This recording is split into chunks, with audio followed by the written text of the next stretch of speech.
warahmatullahi wabarakatuh. Perkenalkan, nama saya Laroiba Arifa Aji dari Prodi Tasawuf Psikoterapi semester 5 pada mata kuliah Psikoterapi Islam dengan dosen pengampu Bapak Ahmad Hasan Soleh. Nah, di sini saya akan sedikit berbagi informasi mengenai psikodiagnostik dalam konseling. Yuk simak pembahasan selanjutnya.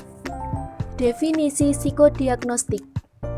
Psikodiagnostik adalah suatu aktivitas memahami perilaku manusia, baik berupa perkataan, perbuatan, sikap, gerak-gerik, ekspresi, dan lain sebagainya. Atas dasar diagnosis psikologis yang benar dan yang baik akan sangat membantu dalam proses konseling dan penyembuhan klien secara baik dan benar pula.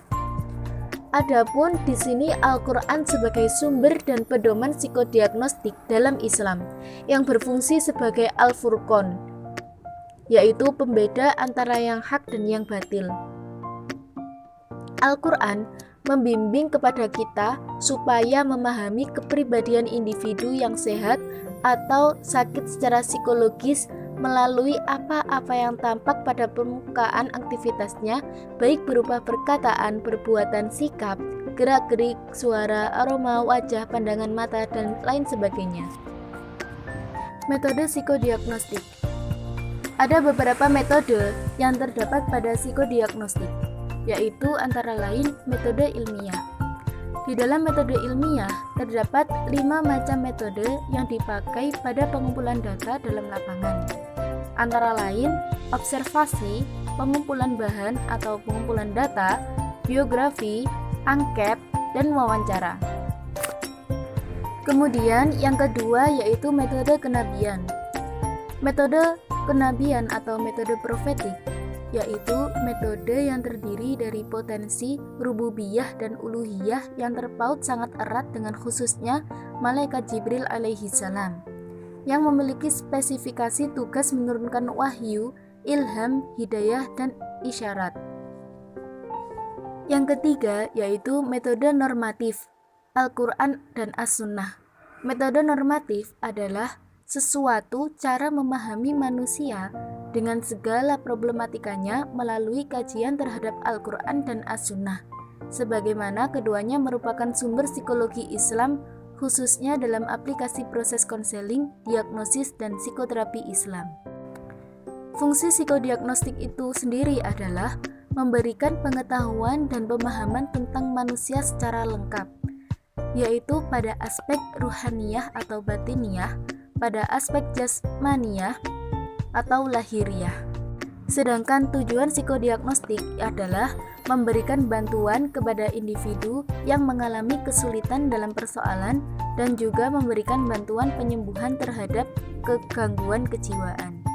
Nah, kemudian kita di sini akan membahas mengenai konseling.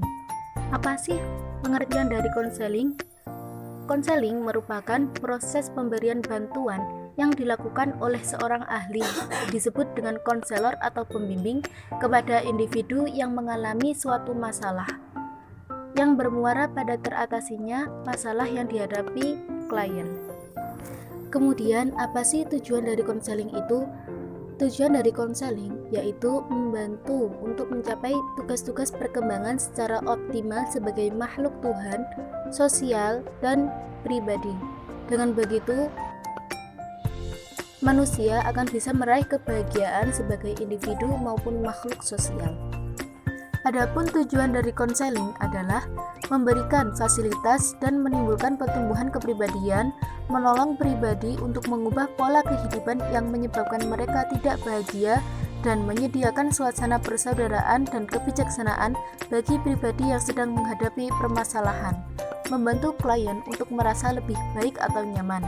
Konselor menetapkan tujuan untuk membantu kliennya memiliki kemampuan menolong diri sendiri sehingga dapat menghadapi situasi hidup selanjutnya dengan lebih konstruktif.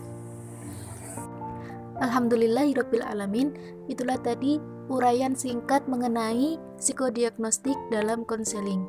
Apabila ada salah kata, saya mohon maaf yang sebesar-besarnya. Terima kasih, semoga bermanfaat. Wassalamualaikum warahmatullahi wabarakatuh.